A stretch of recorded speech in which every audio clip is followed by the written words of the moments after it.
Бул атактуу Затари Сириядан келген качкындар жайгашкан Иорданиядагы чоң лагерлердин бири. Бул жер 3 жыл аралыгында кадимки шаарга айланды. Азыркы тапта лагерде 80 миңден ашуун адам жашайт. Алар өздөрүнө дүкөндөрдү да ачып алышкан. Мында бүт баарын табууга болот. Балмуздак, эт, тамак ашка керектелүүчү азык-түлүктөрдү, ошондой эле үй эмеректерин жада калса той көйнөктөрүн да сатып алууга болот. Бул качкындар азыркы күндө өз мекенине кайтуу мүмкүн эмес экендигин түшүнгөндүктөн, алар ушул жерге жашоого ыңгайлуу болгон шарттарды түзүп алышкан.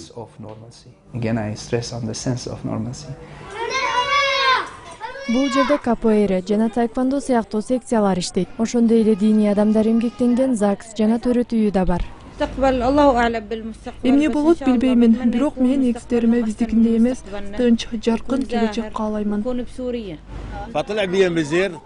Жума Сириядагы үйүндө дыйканчылык менен алектенчү. Ал чыгыш Гутадагы салгылашуудан улам үй бүлөсү менен качууга аргасыз болгон. Ал үйүнөн эгиндерин, уруктарын алып чыгууга жетишкен. Чатырынын жанында помидор, жүгөрү жана башка ушул сыяктуу жер жемиштер өсүп турат. Булар Сирияда өстүргөн жемиштеринин бир чети эле экенин айтып, мекенин сагынып куса болуп жатканын айтат. Бизде Сирияда бул жерге караганда гүлдөр өтө көп. Гүлдөрдү мында көбөйткөн чакта да биз эч качан өз мекенибизди унутпайбыз. Биз ал жакка кайтуу тууралуу ойлоно беребиз. Иорданиянын 4 миллион гана калкы бар. Ал 630 миңге жакын сириялык качкындарды кабыл алган. Лагерде кеминде 100 миңге жакын кишилер жашайт. Өлкөдө Затариден башка дагы бир чоң лагер, Азрак деп аталат. Ал жерде 20 миңге жакын качкын баш калкалоодо.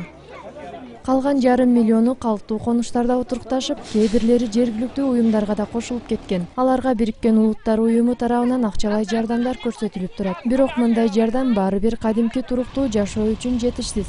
Мындагы адамдардын баарын бир гана нерсе бирик. Сириядагы согуш батыраак токтоп, өз мекенибизге кайтсак деген тилектер.